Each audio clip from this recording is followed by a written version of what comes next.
జిమ్‌లో అందరూ చాలా ఇంట్రెస్ట్‌గానే వస్తారు. వచ్చిన 10 నిమిషాలు, 20 మినిట్స్‌లోనే చాలామంది డిసప్పాయింట్ అయ్యి ఎళ్ళిపోతూ ఉంటారు. ఇలా నేను చాలా మందిని అబ్జర్వ్ చేశాను. అలాగే ఈరోజు నాతో పాటు వచ్చిన ఒక పర్సను 10 మినిట్స్‌లోనే నేను వార్మప్ చేస్తుంటే జిమ్ కంప్లీట్ చేసి ఎళ్ళిపోతున్నాడు అన్నాడు.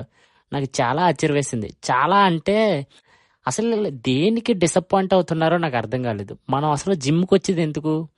చాలా విషయాలుంటాయి. చాలా విషయాలు. మనల్ని మనం మార్చుకోవడానికి వచ్చాం జిమ్‌కి. అసలు మీరు ఎవరిని చూసి డిసప్పాయింట్ అవ్వకండి. ఎవరిని హీరోలా ఫీల్ అవ్వకండి. ఇక్కడ ఎవడు కష్టపడితే వాడిదే. ఇంకో విషయం ఏంటంటే, నీకు మోటివేషన్ గటా ఏం లేవు మామ ఇక్కడ జిమ్ చేయడానికి. ఒకటి గుర్తుపెట్టుకో. 10 మందిలో ఉన్నప్పుడు ఎవడైతే నిన్ను కామెంట్ చేశాడో, ఎవడైతే నిన్ను ఇన్సల్ట్ చేశాడో, నువ్వు రెప్స్ కొట్టినప్పుడు అది గుర్తుపెట్టుకొని వార్మప్ చేయి. కొంచెం పేషెన్సీ, కొంచెం డిసిప్లిన్‌గా వర్కౌట్ చేసుకుంటూ పో. ఒకరోజు వస్తది. ఒకరోజు ఖచ్చితంగా ప్రతి ఒక్కడికి వస్తది కష్టపడ్డవాడికి.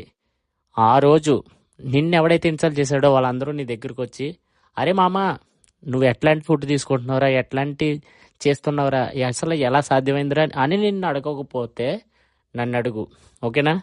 నువ్వేం డిసప్పాయింట్ అవ్వకు. నీకు కూడా బాడీ వస్తది. ఫాలో కొట్టు మామ.